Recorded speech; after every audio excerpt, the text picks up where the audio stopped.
Because last time it booted us off. Got it. I was so angry on Sunday when it booted us off. I was like, why is it doing this to me? There, we're live on YouTube. I see you. They see us. Right, here we go. Let's see. Oh, yeah. Let me turn the volume down. Oh, amazing. Okay. I just quickly shared the link. Cool. Just going to quickly put the adult filter on as well so we don't get shut off. Cool. So I'm just going to press record now. So here we go. You ready? Yep. Hey everyone, and welcome to another episode of the Nerdy Up North podcast. It's a nerdy podcast hosted by two northern nerds. I'm one of your hosts, Sam. And I'm the other host, Paul. And today we have a very, very, very special guest, someone that has pretty much helped me since I started doing this whole podcast game and give us some great advice and help us, like I say, with Instagram as well, is the lovely Vic from The Girl Strikes Back. And I am so jealous of her toy collection. I'm not so even funny. jealous. Thank you. I do have a problem. That's not a problem. It's nothing wrong with that. We have wanted to get you on here for absolutely ages. I know. It's just, it was either like I wasn't free, like I'd been working crazy as well, or it was just scheduling problem, really. Yeah. I really wanted to come on. I know. Bless you. And now you've got to put up with us as well, so that's the main thing. So yes, with like we said before, with all our guests, we do like to let them introduce themselves and give them, like, say, a little bit of their nerdy credentials. So I'll let you tell you a bit about yourself and what kind of things you like to get up to other than the toys, because as I said, we've mentioned the channel, but like I say, you are absolutely hilarious on the channel as well, so it's always great watch. Thank you very much. I do get very, very excited every time when I buy a toy. So but yeah, I'm Vic. That's short for Victoria, but I don't like when people call me Victoria because it feels like I'm in trouble. So because my mom used to call me Victoria. So I've got that type of name. Yeah. So I'm Hungarian, living in the UK in the past like 12 plus years. And I only got into collecting in the last probably 4 or 5 years. So I never really had the chance to collect before. So considering that, my collection got out of control a little bit too quickly. So I do have a YouTube channel as well, The Girl Strikes Back, that I started in January in lockdown because I was like, I'm bored. I want to do something. I really wanted to see more girl YouTubers. Yeah. About like collection and toys and just nerdy things. So that's why I started it, really. So it's basically me. I don't really have any other hobbies or anything because I have no time for it, really. So I compensate it with buying more toys, I know the feeling. Like, say, like my poor wife, bless her, she gets, like, every time I even walk into Asda now, I like say I'm going in the toy aisle first, she just rolls her eyes at us and just lets us get on with it. But there's worse things you could be, like, say, addicted to or getting like collections, so it's not too bad. But yeah, it's interesting they say you started in January as well, because that was around about the time I was having the idea for Nerdy Up North. Not necessarily the like say the podcast, that was Sam's idea. She kind of forced me because I'm not the most confident of people. I know it doesn't seem that way, but yeah. So my idea was just basically get a group of people, talk about things I used to have a conversation with in the pub, and this is where it's basically grown to. And like I say, I always have, like I say, a good laugh. What I wanted to ask you as well. So I know you said you started your collection. What was one of the first things that you did buy? Oh my God. I think, 1 second. I know I have it here somewhere. Oh, yeah. It's here. Oh dear. Ah! We're having a Martin situation all over again. Yeah, basically. This It makes me was cough. a Power of the Force, Luke. Ah, very cool. Oh wow. So, yeah, that was the first thing I bought. But over the years, I had like loads of little things. But I never really had a boyfriend who supported me. Bless you. So that's why I never really had someone who supported this. So that's why I wasn't really into the collecting. I couldn't really collect. And I think now I have Empire toys. I think it's even worse that we're both collecting because it's like, yeah. No, certainly. Yeah. No, Yeah, it's great. Vic's the one who got me into Lord of the Rings collecting. So I don't even know how I found you. I just did. And then I was checked out your YouTube channel, and then I saw it was the bag of the massive bag. Remember the massive bag you got of like, seriously, like that find. I remember it was in Guildford actually, on a car boot sale. And it's usually not a good car boot sale anyway. But we went there, it was like 6 o'clock in the morning, like freezing cold. I was like, oh my God, I want to sleep.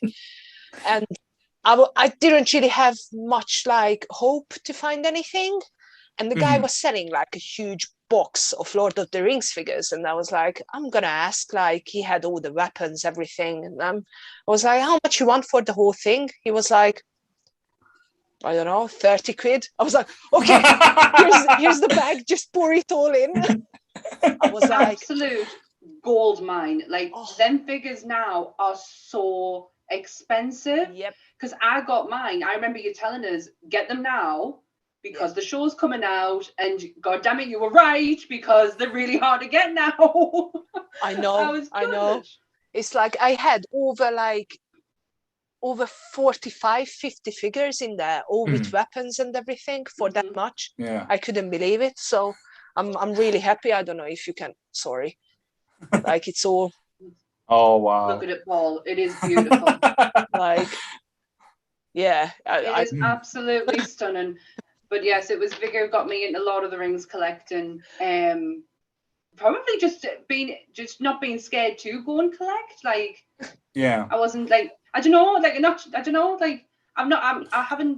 the kind of person who would take everything out of the packaging. The idea of doing that now makes me physically sick. I know. When I mentioned about the Ghostbuster toys, you were like, "Don't you dare take them out of the box." I went, "I know, but I want to play with them." I could have murdered you. He sent us a picture of these Ghostbusters figures he's just getting. He was like, "Shall I take them out of the box?" I was like, "Don't you fucking dare!" Well, the guys in Toy Division, they always say one thing: let them breathe. Fair comment. But no, like seriously, don't get to that stage when you buy two, keep one in the box and open one. That's the worst. No. There you go. Spoken like a true collector. Like, no.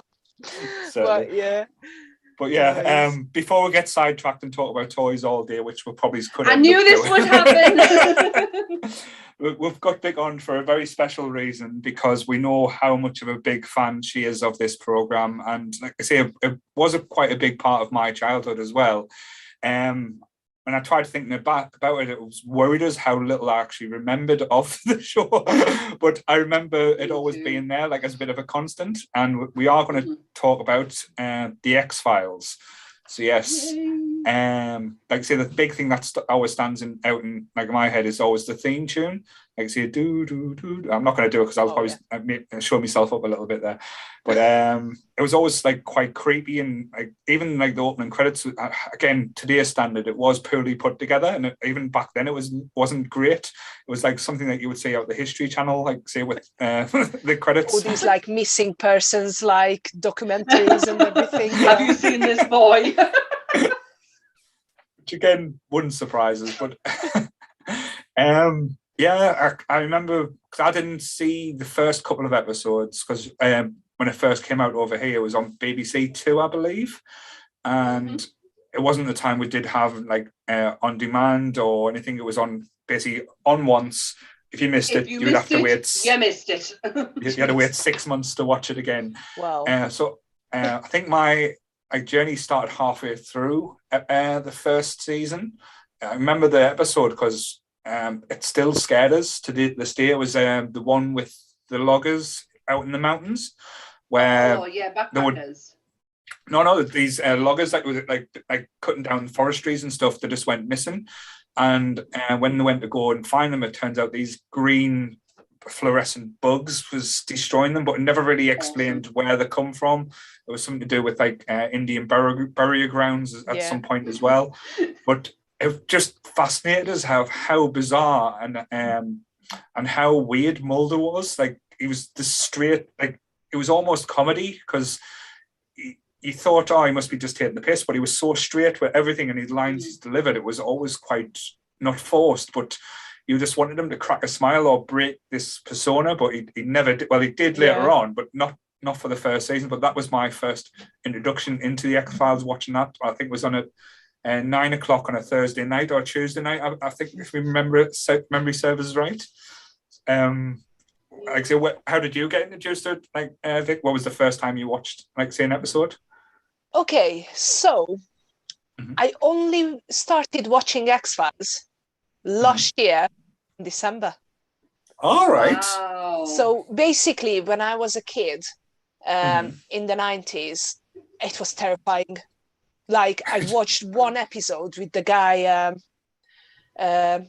with the of the first season with like who could go through that little Tombs. The big. He's probably the biggest body in there. That was the only episode I seen when I was a kid, and I was like, nope. I don't know if you guys know or not. I know you guys love horror. I don't watch horror. I like the classic ones. I'm terrified of horror movies, and I blame my brother for this because when I was a kid, he had a habit for a while that he hid behind the curtains and jumped out and scared me and stuff like that. So basically that's why when I was a kid, I couldn't deal with any like horrors and stuff. So when it was lockdown, we started watching X-Files, and we basically binge watched like the first like 6 seasons in lockdown. And I loved it so much. And I think it was different for me to watch it for the first time at this age, because I understood a little bit more. You got more of the references back then. Yeah. And because I'm a huge like conspiracy theorist anyway. I don't have a tinfoil hat. I'm not wearing it today. But yeah, because of that, it was like amazing. And that's when I got into collecting X-Files toys as well. So I've seen a few of the figures you bought. Yeah. But yeah, it's interesting you said about the conspiracy theories, because I think I was, well, not now, but I think in my 30s, I was heavily into like all the conspiracy theories and anything that was like a documentary on YouTube or like basically, and I've completely blamed the X-Files for making me be that way. I don't know if you've ever seen, there used to be a show on Sky One with Danny Wallace. He used to do all the different conspiracy theories and like say and talk about the Illuminati or like people. Yeah, like pretty much, but with Danny Wallace being like the comedian and like say being as dry as he was, he went and interviewed these people, and it was so well done. But if you ever get a chance to catch it up, but like say Danny Wallace, I've forgotten what his name, but if you it is for the good conspiracy ones. I'm gonna check it out. Yeah, definitely. Awesome. Cool, Sam. So your first experience with the truth is out there? I can't remember when I actually started watching it, but I do remember it being, I was young, and being completely and utterly obsessed. Like, I love Monster of the Week. Like, I absolutely adore that aspect of it. And I remember for Easter getting the X-Files book guide of season 1 and 2. this thing became my Bible. Like, I took this book everywhere with me, and if anyone wanted to strike up a conversation, I'd be like, hold on a minute, and then start flicking through my book, and then we'll talk about this. But I really was obsessed with it. But my mom, I kind of dropped off around the 4th, maybe 5th season. My husband, my mom absolutely adore this program. So it's kind of like, because my mom does like a lot of science fiction-y things. She doesn't do horror. She will not do horror, but she does like science fiction-y things. And this was in her okay realm. Like that was fine for her. That was the level. So horror up here, like normal, but then aliens is okay. Just like, she's just like in the middle with it. But I remember just being obsessed. And even now, like when you started singing the tune earlier, I was like, I could literally sign off from here and just go and watch the first series again. Because the first and second, I love, like I say, I love Monster of the Week. What used to get us confused was when it got into the heavy storyline that kind of ran through the middle of it, where all these conspiracies were happening. I couldn't keep up. I couldn't keep up with it. If you give us an episode of where they're dealing with like the Jersey Devil or Tombs or Mark Sheppard, who was the Firestarter guy, that I can totally get on board with. But when it got a little bit too heavy, and then when they were going off for the movies and that, it just got confusing for me, just a little bit. I think I agree with you there. Like, my cut-off point was when the first movie come out, and you thought you were going to get all these answers and explain things, and it just didn't. And that was I think they build it as this big event, and it was the biggest non-event. And it fell flat a bit for me. But that was probably my crescendo. I did carry on watching it until it ended, but then I know they brought it back. Was it last year or was it the year before? I did watch a few episodes with them. Sorry. You've not seen them. Sorry.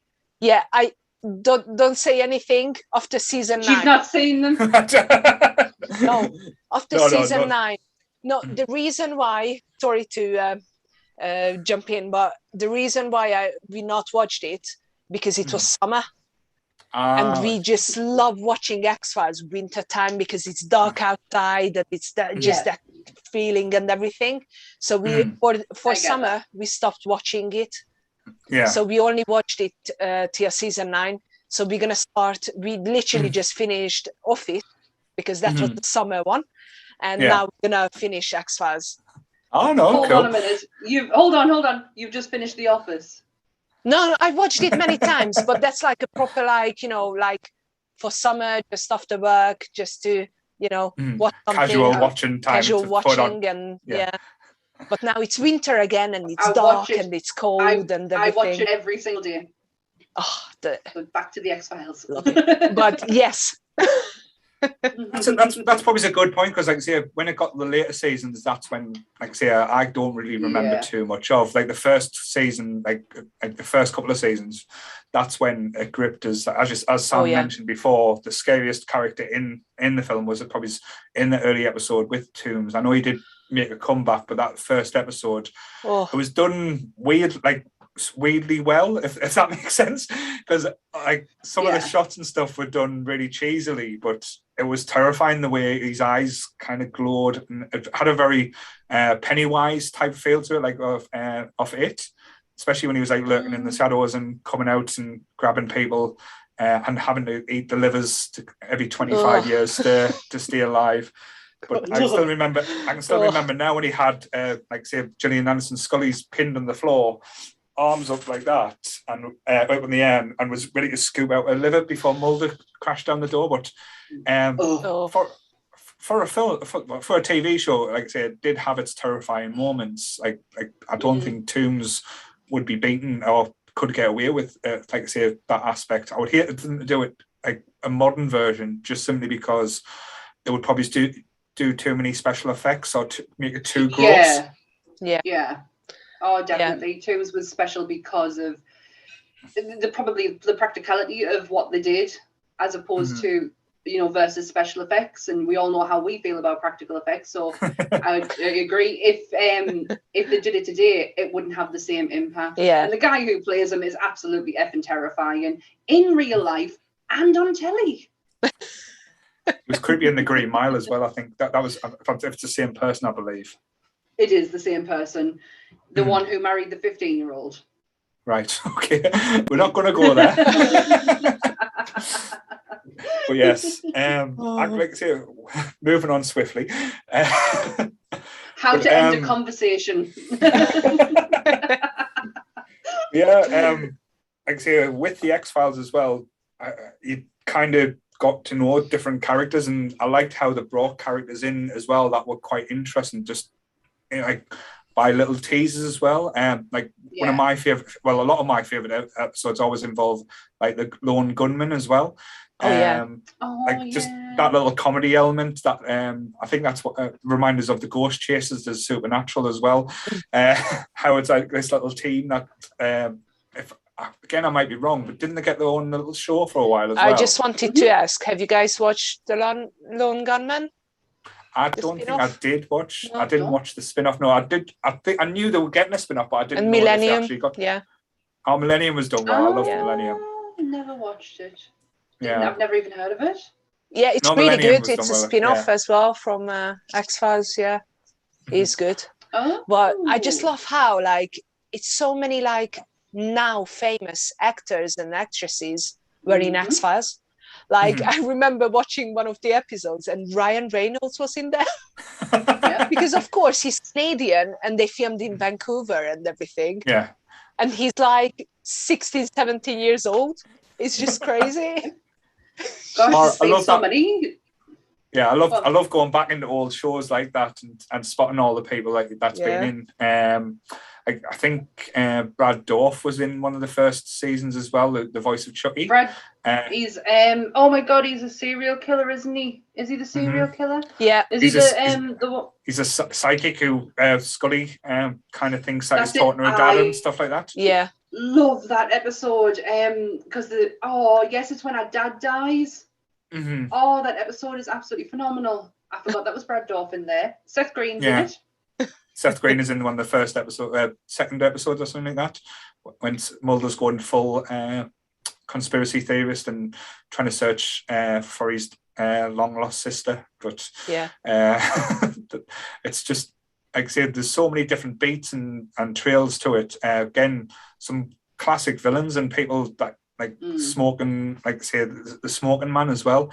How he played out against Mulder and always try to keep him one step ahead. But he plays sinister. I can't remember the actor's name in it, but like I say, the whole lead up and hinting and stuff like that. And I love how they play people as well as in certain episodes you think, oh, are they good? Are they bad? It keeps you guessing from the whole. Seems like the whole Skinner thing when he's hired to oversee. To try and keep a leash on Mulder and Scully, but then you think, oh, is he letting them get away with stuff? Is he just trying to protect them? It's that type of element I used to love about the X-Files. Each week you used to get something it's you had to watch to gather the information, and if you missed an episode and if it was an important episode, you were knackered. And like I said, back in the day, you couldn't rewind or wait till the next day when it was on repeat for 15 times.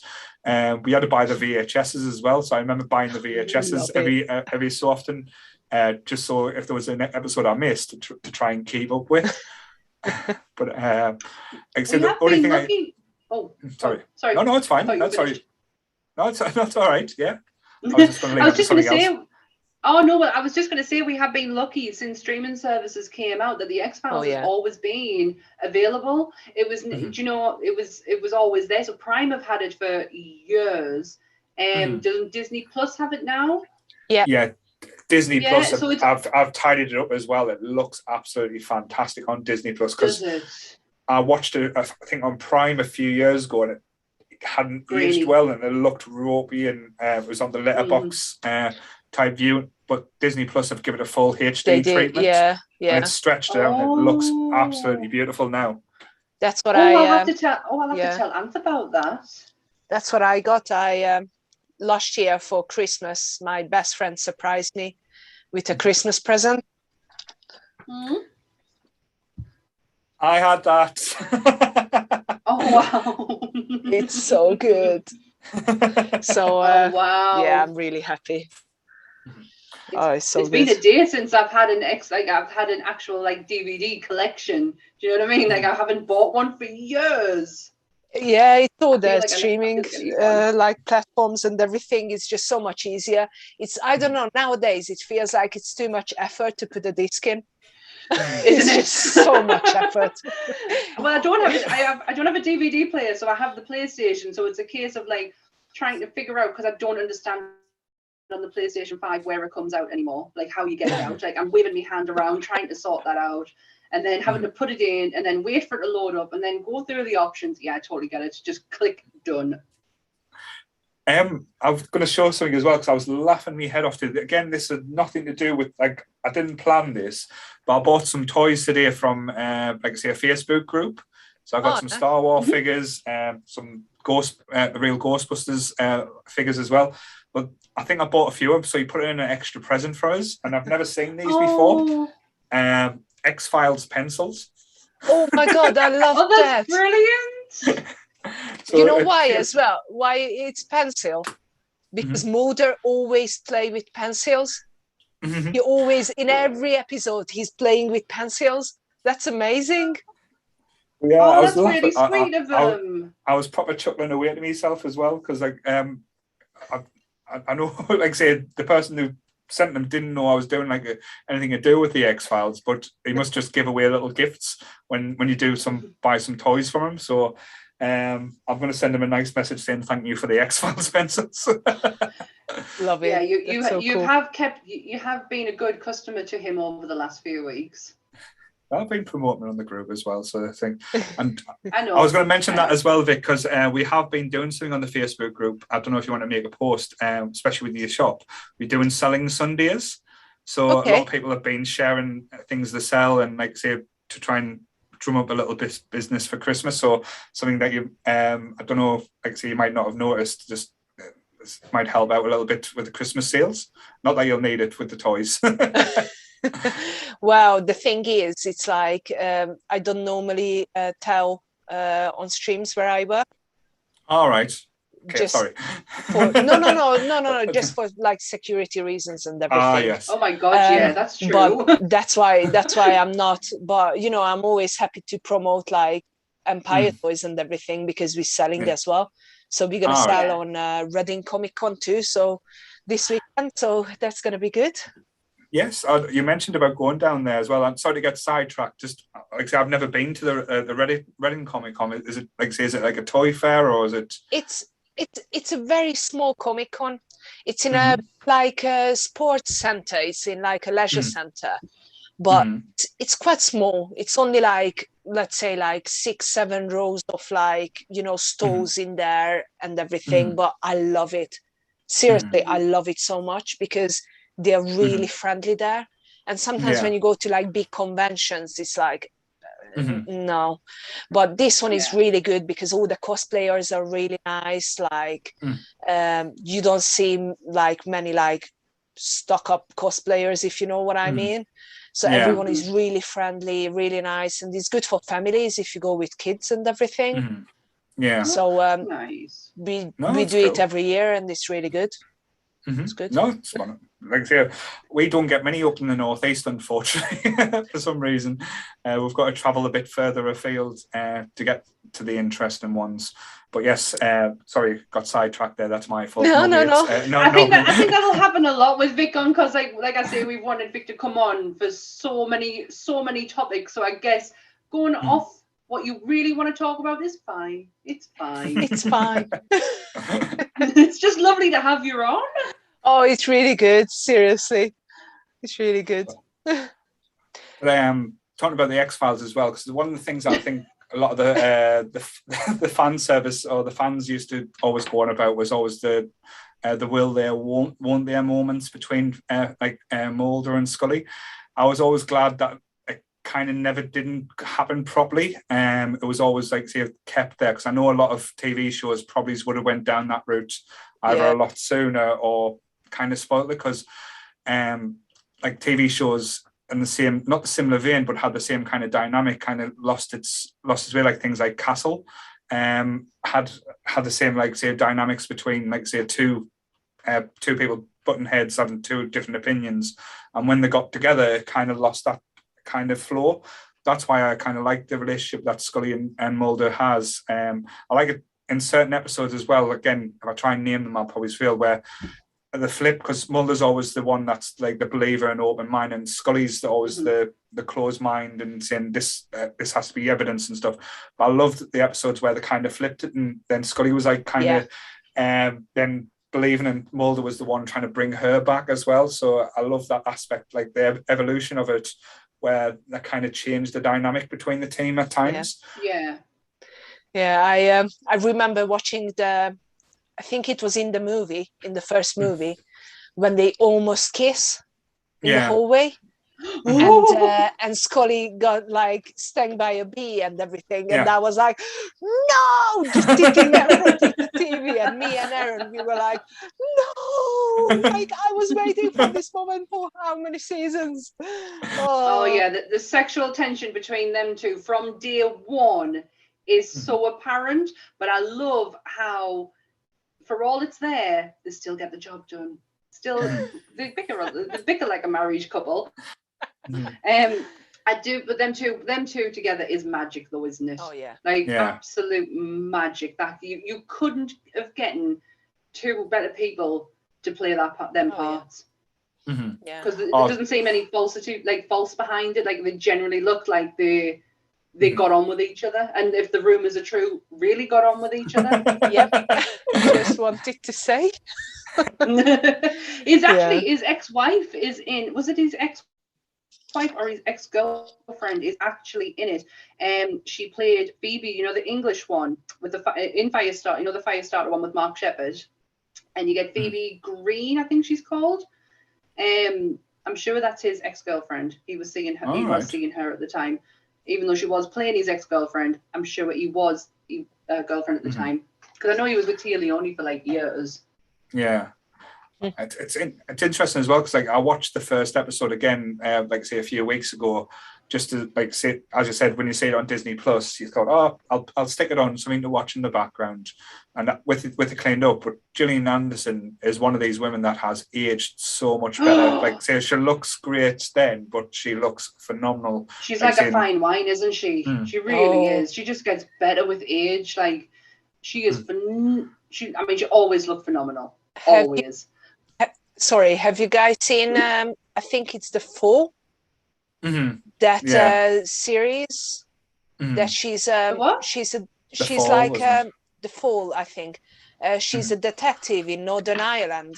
Oh yes, and she's trying to catch a serial killer. Oh my God! Well, she looks amazing in that anyway. But that series is amazing. But that's another. I'm not trying to go off the. No, it's fine. Some of the stuff she's done like lately has probably been I hate to say it, a best. Some of that best work. Yeah. No, it really has. She made Margaret Thatcher attractive. Fuck, she do that? I don't know. She was honestly, she was phenomenal in The Crown. And in in Hannibal, she was absolutely sail staining without even effortless as well. That was all the thing. She was just again, American Gods of the first season. American Gods. Oh my gosh, brilliant. how good was she in that?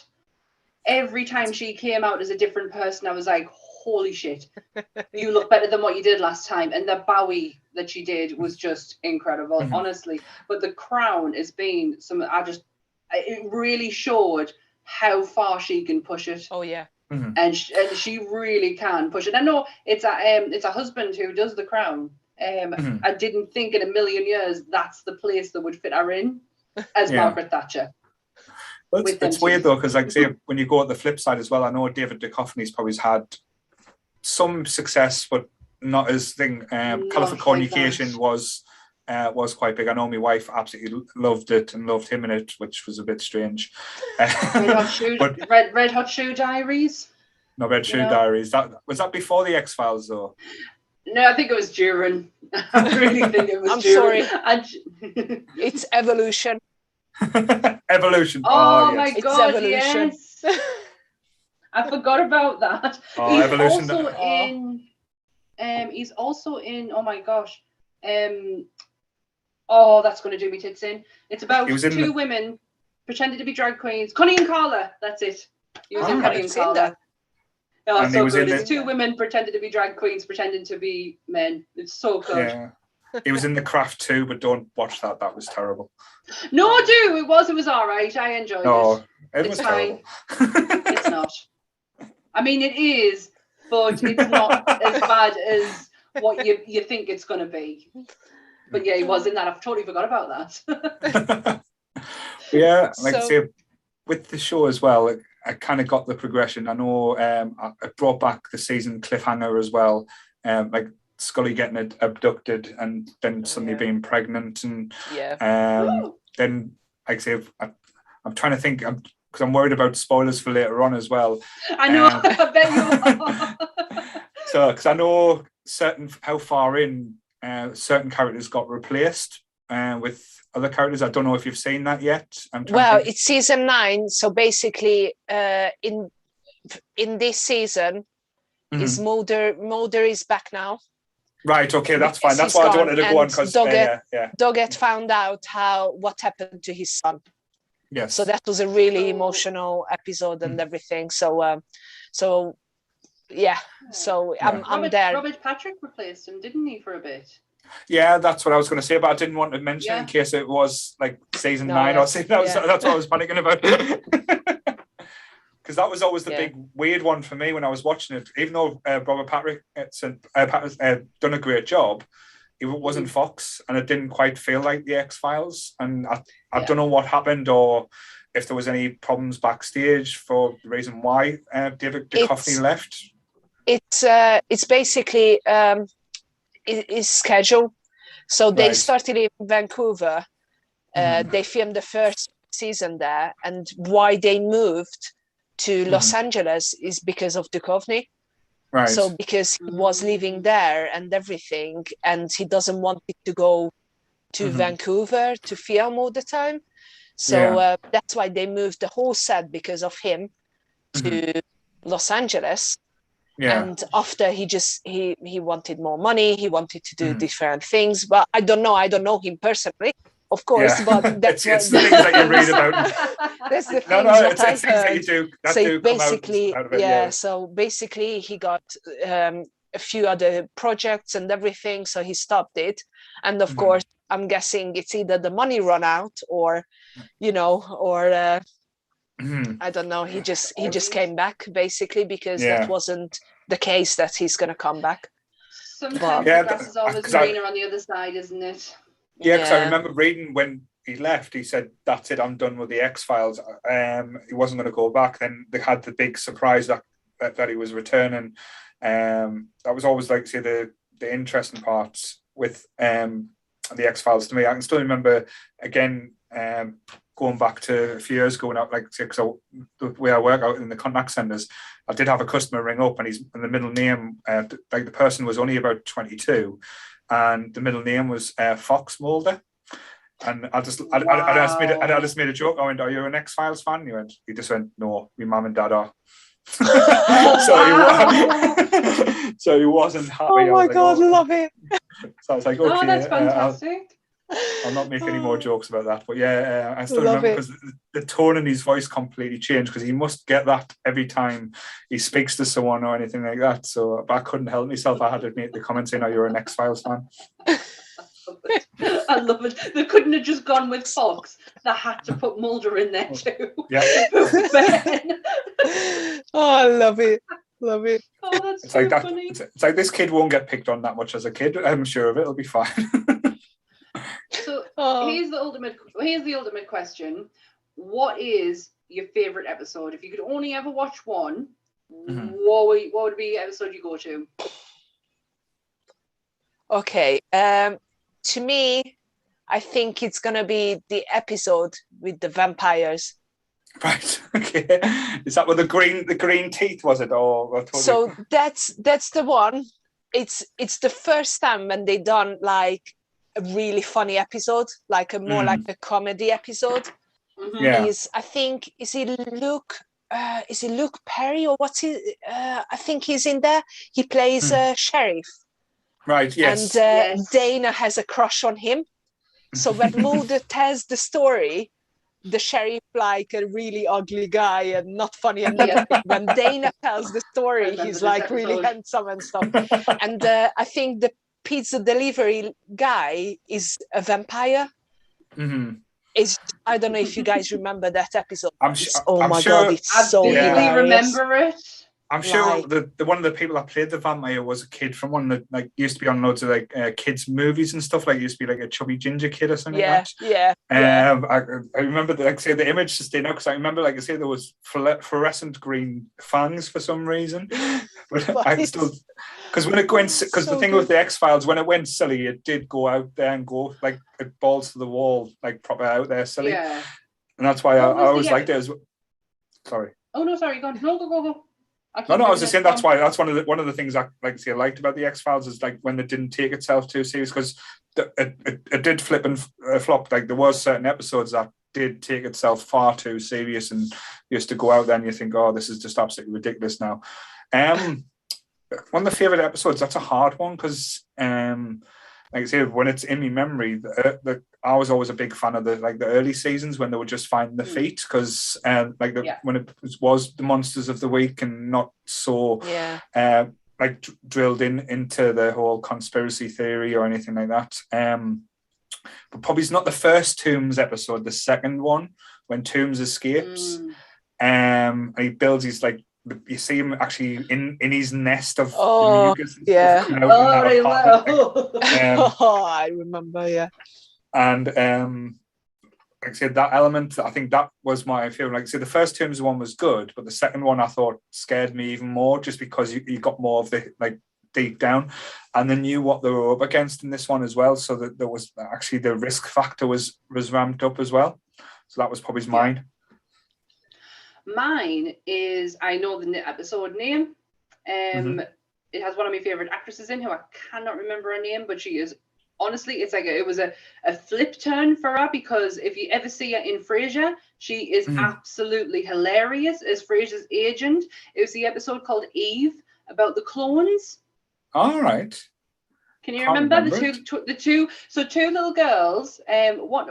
Two little girls' fathers are killed, and they find out that they are actually twins. Yeah. Mulder and Scully then go and take them to a facility of a woman called Eve, who was part of a cloning process with them. When you actually find out that they came from her, it was just so good and had so many twists and turns in it. I absolutely love that episode. I actually think I watched it recently just because of how I just love it. The girls freak me out. Like I didn't think I had like a phobia of twins, but when they do that, when they are like pure like identical, like you generally cannot tell them apart, that really freaks us out. And when they talk the same, don't do it. Yeah, that's a really good episode. It's just so good. There was also another episode from the new one. But I can't talk about it. I can't talk about it. But it was so funny. It's fine. It was just one of the funniest episodes I have ever seen, and it was done with some absolute class. But can you remember the episode where they were on a film set? And there was a scene where Scully kept running, and then she just kept going in a loop and a loop. And I can't I'm not making this up. I didn't dream that it happened. I remember that episode, yeah. Oh, right, good. I thought I was dreaming it. They were just on a movie set. They were invested, and it was a funny episode, and it was about monsters and like genuine monsters. And I just remember the scene of Scully on a set running, but she kept going round in like a circle. I must go and find that episode and watch it again. I just remember it being brilliant. But Eve is like my favorite. I love that one. Yeah, that is good. I love that one too. When Mulder goes on I think the Queen Elizabeth or something. Yes, I was going to say the ship. Like Bermuda or something the in Bermuda the triangle type thing. And he goes back in time. He ends up on that ship. Mm-hmm. and he's Oh, like no, a I've not Nazi seen like that soldier or one. something.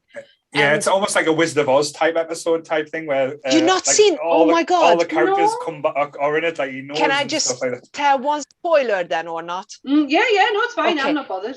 They kiss in that episode, Mhm. but it's That was the first it's a episode, the kissed in different. as well. Yeah. That's a different Scully.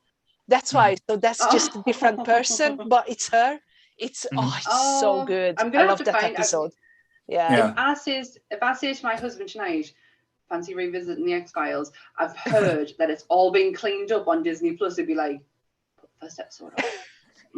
He loves it. Any excuse to sit and watch it. I did not know about Disney Plus. That has actually blown my mind, because on Amazon Prime it was always grainy. It always had that age. Like if you watch, Vic will know this. When you watch The Office, when you watch the first series on Netflix, it's grainy. Oh it is so grainy, and then all of a sudden season 2 it's like money, we got money and better cameras. So it was the RuPaul experience, like RuPaul's Drag Race after the first season, going like shooting the lens through the Vaseline, but then after that it was all good. Pretty much, yeah. But that's the effect that it gives on Prime, is that grainy look of age. So I'm really pleased that you've told us that it's like on Disney Plus, all cleaned up. Oh, I can't wait. I'm excited. It is good. Yeah. The only thing that threw me as well, and again, I should have known when I watched the first episode, it doesn't have the openings, it doesn't have the song. So you're sitting there, because I was all geared up thinking I'm going to watch this and get all like hear the noise, and it didn't come on. I was like, have I skipped it? Like, you know, you like skip the thing. So I was like, I want to hear the music, but no, the first episode doesn't have it. So I was a bit gutted about that. Yeah, but many of the like pilot episodes don't have the same like intro. No, they don't. But they look so different in that episode. It's crazy. Yeah, the straight so young, different, so young. Yeah. There's two characters that we. Oh, go on. Sorry. I was going to say, just something about Sully's hair is long and just straight. Yeah. Then the next episode, it's like going woof. It's like, all right. 90s. I got a 90s cut. I was just going to say, there's two characters who we've not talked about, and I thought were the heartbeat of the first and second series was X. Mm-hmm. Right. The old guy first, and then it was the black guy after that. What was it? Was it X and deep cut or something? Deep throat. Yeah. Deep throat. Yeah. He was. Deep throat. Yeah. Because he got really irritated. He really irritated me at the start, because it was like, I know something. Really? I know what because it was just like throwing things. Because at the age when I was watching, I was like, why the fuck does he not just tell him? If he knows everything that he can help him with, he's just like, here's some breadcrumbs, here's a little bit of information. It's like, wait there, you're sticking them on. I know something you don't know. That's what it felt like. It felt like it was an antagonizing. So true. It was like, I'm going to get this through. I know it's a TV show and you can say you've got a thing, but it's like, come meet me in this car park. I know a little bit of information that's going to say it in the most cryptic way in the possible. It'll take a full episode for you to work out what I mean, and then when I could have just told you everything at the start, and you were like, oh shit, I shouldn't have done that. I genuinely thought you were going to be like, yeah, they're so good, really love them characters. Didn't think it'd be like, fucking hell, they were really fucking annoying. For the world, that's the thing. If you think about these espionage like things, because most of the episodes, it was them telling Mulder not to do something. So when they told him he wasn't going to do something, he was going to do the opposite. So it was almost like playing against it. But then it was the fact that it was like, I'm just going to give you this little bit of information, but don't do anything with it. So Mulder coming out, then at the end, Mulder's fucked up, nearly getting arrested, nearly blown up or abducted in some kind of spaceship. And then he's like, yeah, I shouldn't have done that. It's like, why do you not just tell him what to do? But yeah, that was probably my little frustration. I'd probably enjoy it more now.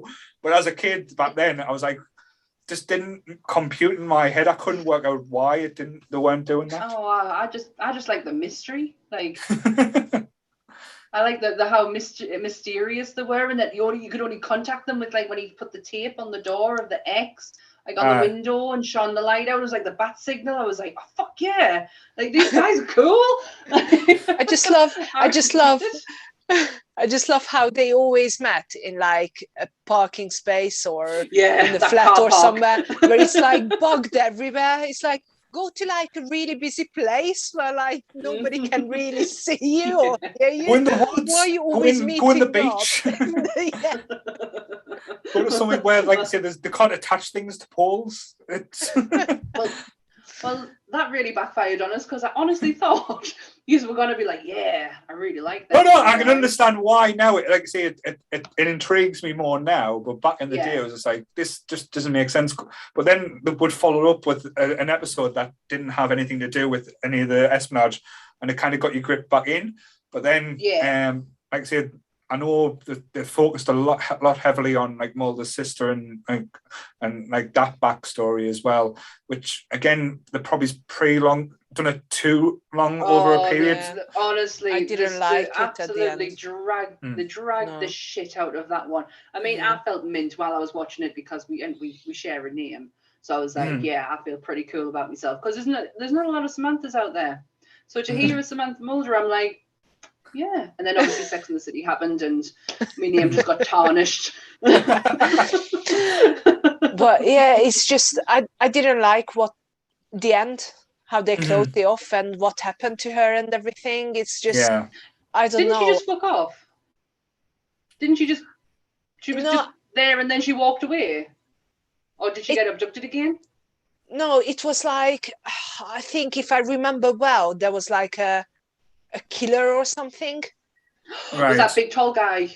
There was a killer and they was looking for her, and apparently that killer like killed many kids or something. But Mulder and the sister, they just meet up like, I think her ghost or something. I don't really remember. But it was just, and they say goodbye or something. But it's just I didn't like they didn't go with the actual like abduction. Yeah. I agree completely because it was one of them like aspects that they just went on and on and on and on to the point where they went any type of reaction or like ending isn't going to be living up to what I've thought about, just because I've thought about this over season after season, what's happened to, why is this going on, why did Dana get like abducted because of it, and that was the whole part, like say, it played, and it was going in. I think cloning was part of it. That was the movie as well, wasn't it, where apparently his sister was cloned as well. Because I'm probably thinking of a completely different film now, because like I said, I know there was that many of them made, but that's when I probably lost a bit of interest in the X-Files. I think I think she was living with the cigarette man as well, or something, if I remember well. But but again, even the cigarette man is such an interesting character, and it took to about season 6 before he actually became the nemesis, which again was just baffling because he knew he was always going to be the arsehole, but it took them that long to introduce him. It kind of felt like a bit like of an anticlimax. Yeah. Can you remember the episode where it was like the thing, where they're in the Antarctic? How amazing is that episode? That was really good. Really good. I think that they used a lot of like old horror films, or like even at the time, for a lot of the things. Sorry, I'm just seeing the comments, and Kieran actually said Deep Throat was the nickname for the informant who helped uncover the real Watergate scandal in 72. Yes, that's right. Yes, I knew that. Oh, that's cool. Also a name of a porn film as well, but okay. Also, yes, we've got no tact in the north. Don't worry. No, none whatsoever. None with me anyway. I'm the one who usually comes out with this shit. It's either that or telling you who's dead, and I haven't done that in this episode. We're not going to talk about pissing on Gizmo as well. That's going to stay away from this one. Gosh, that was a turn last week. I did not see coming. And then continued on in the Facebook comments. I thought it was brilliant. Vic, I've got to say, your dinosaurs in the background are making us very confused. I don't know where one's head is going and one's head is other going. Oh, it's so many. They only fit like this. So it's like we've got one here and one here, and I'm like, second. what are they playing at?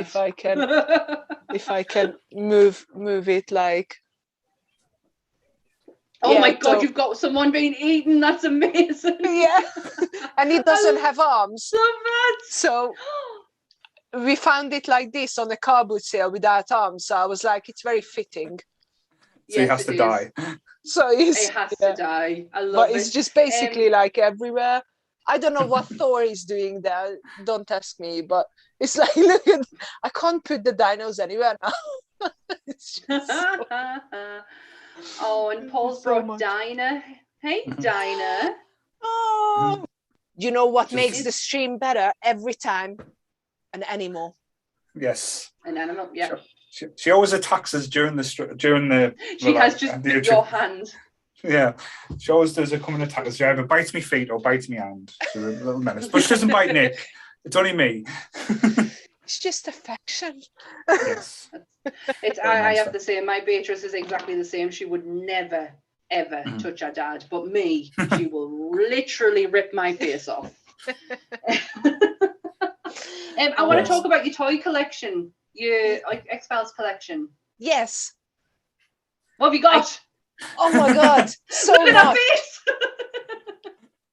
So much. Like, I got so much. It's actually, for example, Kieran, who's in the chat as well, he gave me like a few X-Files toys as well. So I'm so grateful. But I do have like, oh God, I have a few of the... Just a few of the Diamond Select ones. Right. Oh, that's awesome. I have so Diamond cool. Select ones. I have the Alien. Yes. I have the little like dead person in a wrap. A dead person without the wrap. Right. It's so weird because I know who you're talking about. The little table he was on. Oh, cool. Like, they did go out there with, like, say, a few of the little extension packs and stuff. Is that, I didn't know this was a thing. It's the McFarlane toys. That's the little flap, it was. I think this was in the movie. Yes. Oh. So, oh my God. 1 second. I got so much. I really want to show you. I got loads. I had no idea this was a thing.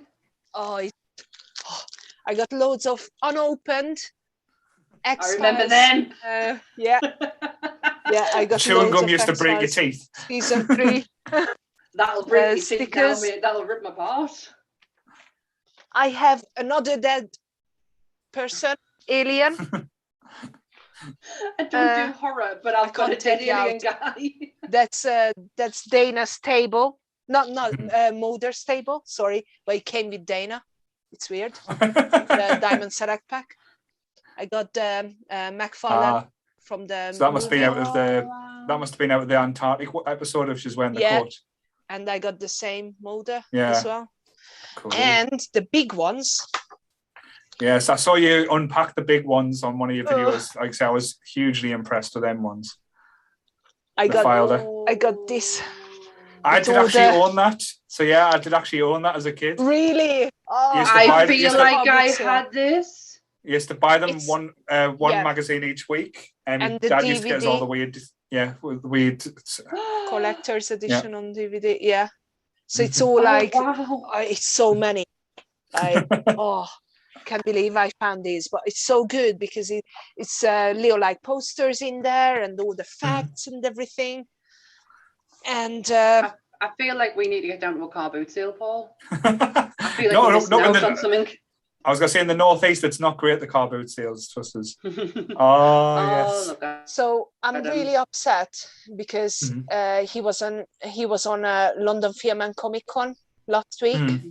Yeah. And I really wanted to go because I wanted to get this Sideshow Collectibles signed. Look at that. Like, it comes with the stand. It's a hot toy, basically. You can double that for his character in Terminator 2. Because it's like he was a policeman in that too. I know. Yeah, I was actually thinking that, yeah. You but can double comes, it up. I don't know if you can see it. So it comes with all the accessories, the stand, and of this, they actually did the guy The from Smoker Millennium Man. and the cigarette smoking man. Yes, I remember because his initials was CGB, wasn't it? Yeah. But I'm trying to Cigarette remember. smoking. Spencer. No, yeah. it was actually his name. He had an actual name. Oh, but, yeah, right. CGB, Spencer, yeah. Well, Yeah. it's so good.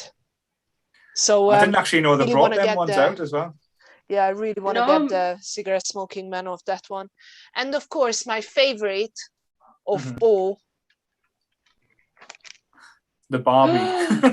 Oh my God! It's the Barbie. Yeah, I saw you fucking unpacking that.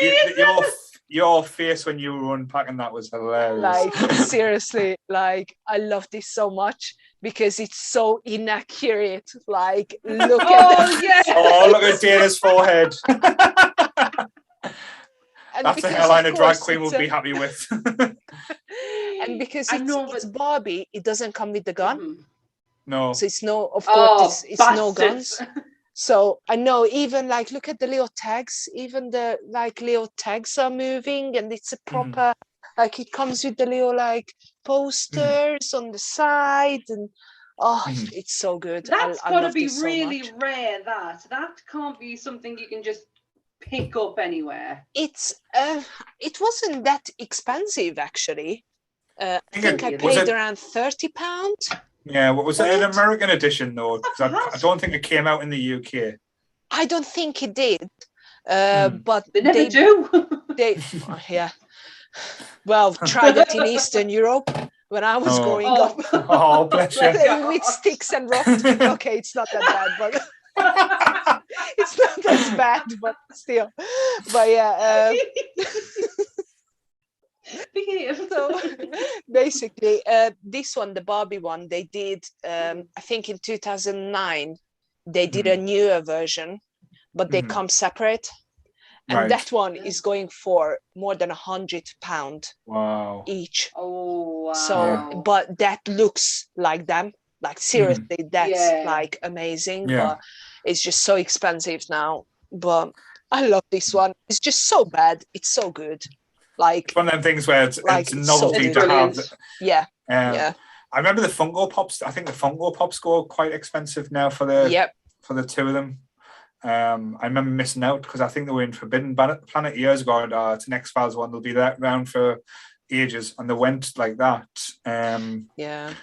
So I remember missing out on them ones, but trying to think what else. Like, say, because that was a show. It was just before it came out, like merchandise, because I think the merchandise came out after the show had finished, or near the end, because there wasn't really, like, say, the things they used to bring up most was the posters, the videos, then the DVDs.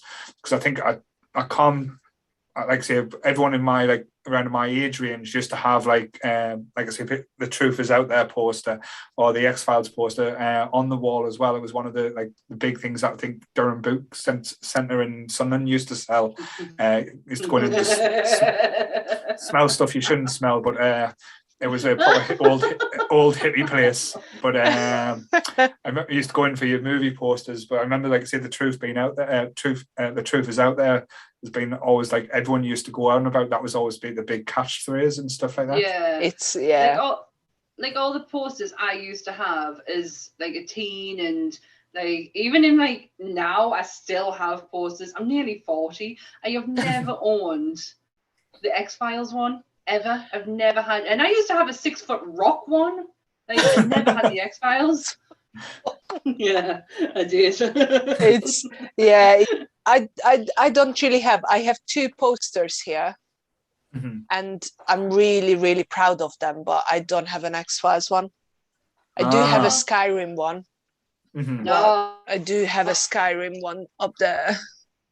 Oh, cool. But I have him as a figure. It's so good. But it'll be other in one, my husband's room. I gotta show you the other one. And the 2 now. Yes. Oh, who's that singing this? Is it Harrison? Who's this? Wow. Yeah. I share a birthday with that man. So I'm He was up- very, very proud of that poster. He was up here not too long ago shooting Indiana Jones. I know. He was about Bless neck of him. the woods So good. along with Mads Mikkelsen as well, wasn't he? Yeah. But poor Harrison got stalked around Newcastle. He tried to go out for a walk and had loads of people just follow him around the streets. Someone stole his bike as well or something. Yeah. Seriously, like, why is that? People come to the UK and stuff gets stolen. Have you heard? Tom Cruise was filming in Birmingham and they stole his expensive BMW or something. They stole that's a his bit car. different than a bike. It's like, what is going on? Well, we've got to get our tax back here somehow. So that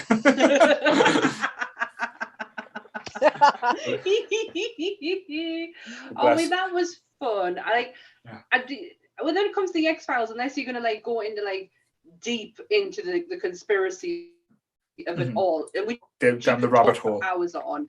Exactly, but just to do a nice breezy, this is why we like it. I thought that was fun. I really enjoyed that. Yeah, me too. Yeah, definitely. It's just so many episodes you could talk about but definitely I think the first 4 or 5 season is first 4 or 5 season is the best. Didn't they bring out a comic book as well? I'm sure there was a comic for the X-Files. Yes. It was definitely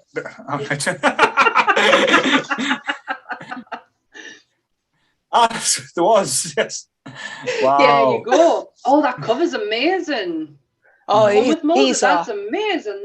It is really good. Which one is the other man? Dana? Mm-hmm. Oh, wow. Yes. This one is really good too. The dog. Oh, that's so cool. I love that dog so much. She looks so serious, and then she has a Pomeranian next to her. It is good. Yeah, the art's really good. Yeah. I remember seeing it sometime, but it's not one of the ones I picked up. I thought, by the time got the X-Files went past us, I think it might, as I said, since it's been redone now on Disney Plus, it's going to have its resurgence. I know a lot of people have binged it. I think when we talked about it in the Facebook group, a lot of people have went back to the X-Files and revisited. Because I know, Vic has time limits what we can talk, because she's going to be a very busy lady over the weekend. So before we do wrap up, I wanted to quickly ask. I know it's going to sit the cheesiest thing ever. Do you believe? Yes. Yes, of course. 100%. I am the type of person who would join a cult. So yes, I definitely believe. Just don't take anything. Just don't drink anything what they offer you, please. Genuinely, I am so naive and so gullible that I would join a cult. So if you tell, I do believe. Same. Yeah, it's apart from you'll not join a cult. Well, she joined the Facebook group, so kind of she already has, so it's all right. Yeah. that's a good kind of cult. Yeah. But yeah, no, I do think there is something out there. Yeah, it's no way that Paul. No, I agree. I think it would be quite arrogant of us to say that we're the only planet in the whole universe not to have life on there. The only thing again would be is if they have visited us. I know now there's stuff getting released that's shown quite a lot of evidence, even though the governments would never come out and say that they have, but it's just interesting when these things kind of happen and we have the advancements in the technology, and every so often you get quite a lot of bursts of it, so it just wonders how much information is. And I know, again, going off the beaten track a little bit, there is a documentary on Netflix that is quite interesting, the Bob Lazar about Area 52. His name's familiar. He's a scientist that came out in the 80s and said, I worked here, and the government basically wiped his whole history, from where he went to university. They would not admit that he went to university there. there's people that came out and said yes, he did see him on the base, and but there was things that he described back then had come out, like hand scanning technology. It was all in the 80s, but didn't come out, and people were saying this is bullshit, this is too much out there, and it was brought out. And there's a scene in it as well, because apparently there's a big element. I think it's element 52. I think I could be wrong. It just gone off my memory. That helped power the spacecrafts and what they were using to power like certain flights and stuff now. And apparently he took a bit of it, and they were asking him on camera, do you know about this? And he went, right, stop filming. I'm not talking about it. And the next day, the FBI, the NSA, and everything raided his shop and literally said, "Oh, we're looking for," because he was still working, like I say, he built fireworks, and like because he was like an astro engineer, and he would basically, they got him to just like show how the spaceships worked and stuff, and like he went into detail. But the fact that when he just was shown on video, because he said, "Look, I'm not talking about it," and he was raided by all these organizations the next day. Wow! And I need to watch that. Crazy! Yeah. I'm gonna have to watch that. Definitely. Don't you think? Please. But don't you? Yeah. Oh, sorry. I was just going to say, don't you think right now that the government is such in a position where that if they did come out and tell you that it was real, would you actually fucking believe them? Or would you care? That would be the worst. Like I say, that would be the worst. Like say, what's the worst that could happen now with aliens? Oh shit! But oh well. I know. Oh well. I love the stories again. Like I say again, going off from the X-Files a bit, but I love the conspiracy stories that when they do come out, because I love the ones where they talk about the moon, and possibly there's areas of the moon that we can't see that's got bases on that from aliens are watching us and stuff. I know it's quite out there, but and I love the whole moon landing, how there was it 9 minutes where they turned off Neil Armstrong's communicator and they went on the medical channel, and apparently if you had a CB radio at the time, you could still hear it, and apparently you were saying they're watching us, they're over there watching us and stuff. That's mint. Oh my god! My FBI agent is watching me now. Watching the stream, he's like, "Stop right there." But I need to go down this rabbit hole, Paul.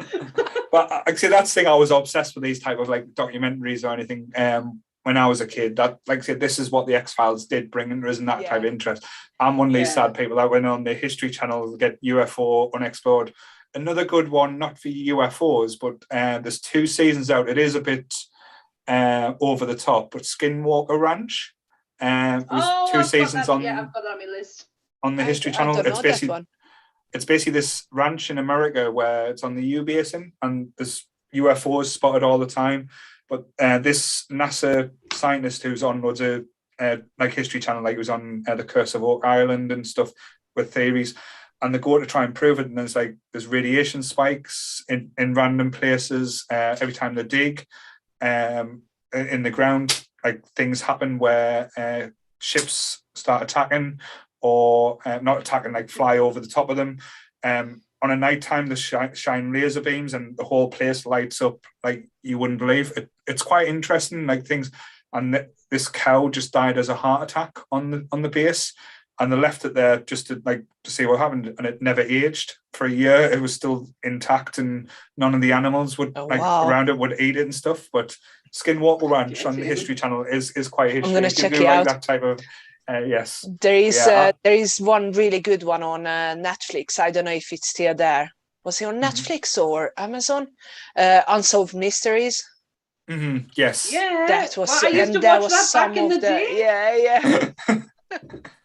I love that one. But Netflix. But Netflix did. But Netflix did their own. I think. Yep. They did. Yeah. And that Amazon Prime, there was a few good episodes on there. Yeah.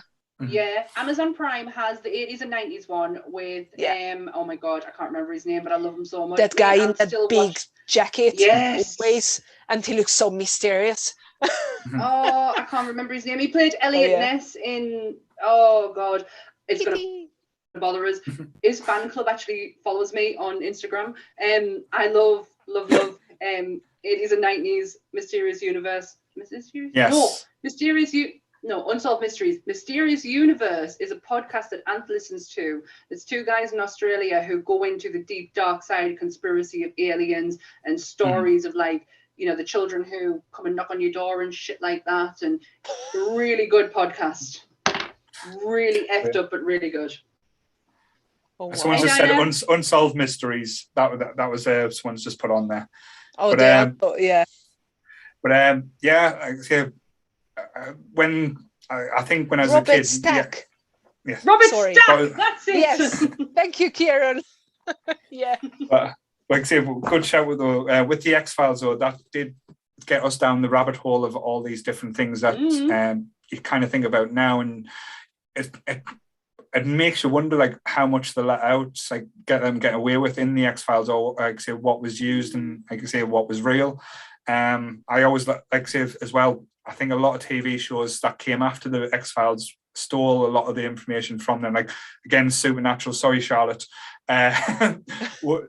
She stole a lot of different premises or how it worked from the X-Files going forward. But I'm glad it is getting it's a reboot. I know I wasn't a fan of the new ones when it came out. It kind of didn't work for me, but I will probably just go back to them at some point and revisit them, like I say, as part of it.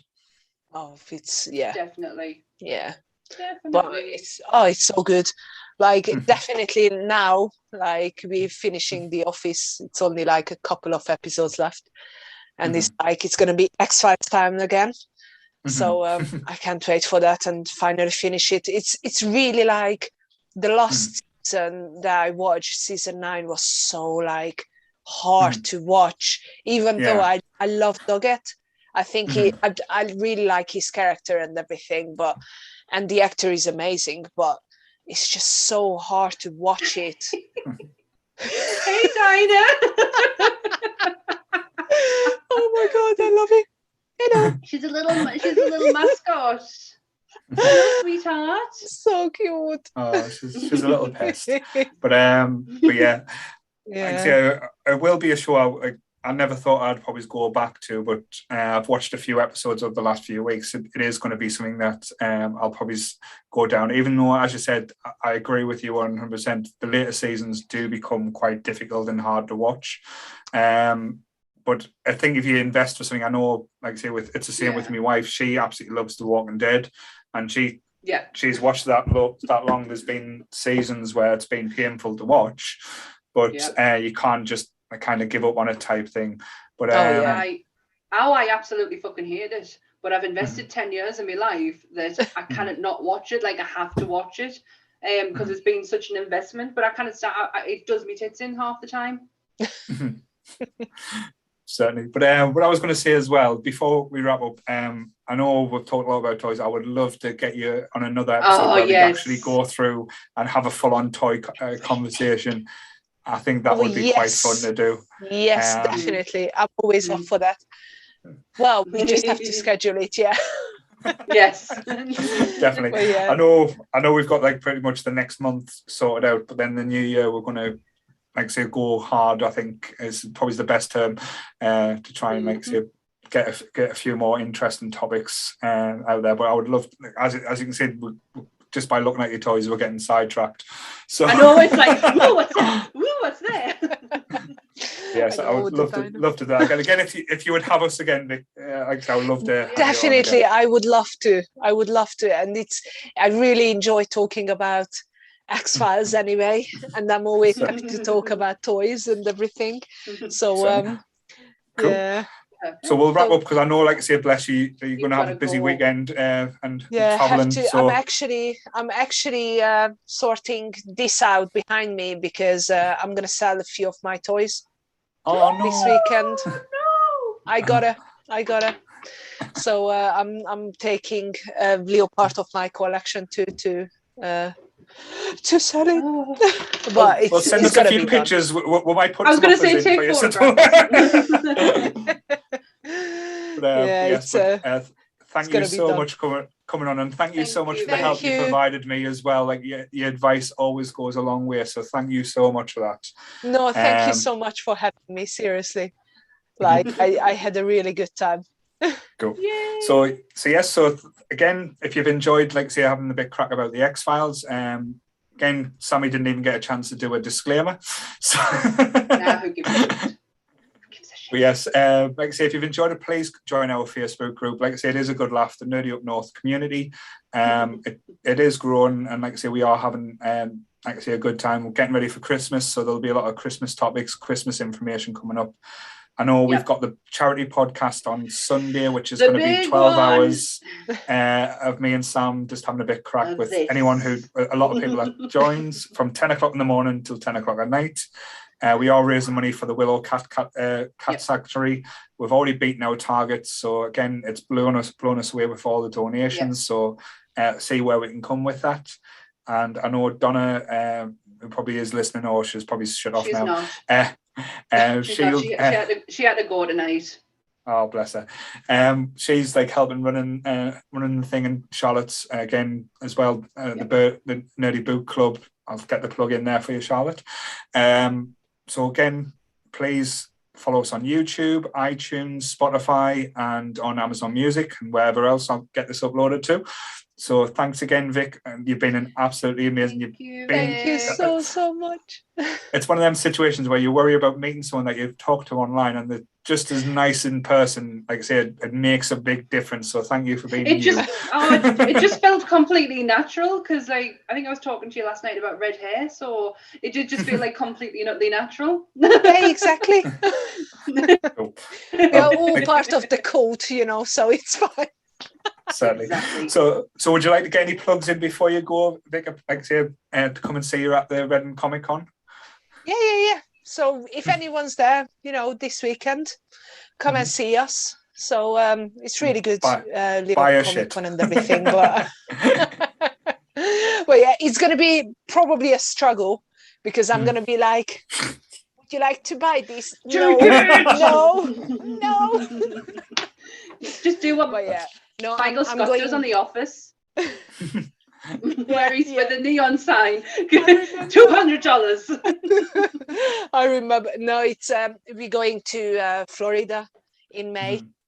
Yes. Disney parks and everything. So I want to have some money to spend there on more toys. So yeah. And if you want any advice for Florida as well, send us a message because we've been a few times, a few places to go, and like say even a few little hints and tips for the rides and stuff. I know the fast passes have changed, so now it's called the Genie Pass or something like that now. But honestly, it's amazing. You'll never have an experience like it. Exciting, and also remember to go and check out our YouTube channel, The Girl Strikes Back. It's so funny, it's just a joy to watch you just going through your toys. It really is. I love it. You make my day. So thanks. Thank you so much. No problem. So same bat time, same bat channel, guys. Stay nerdy, everyone. Bye. Bye.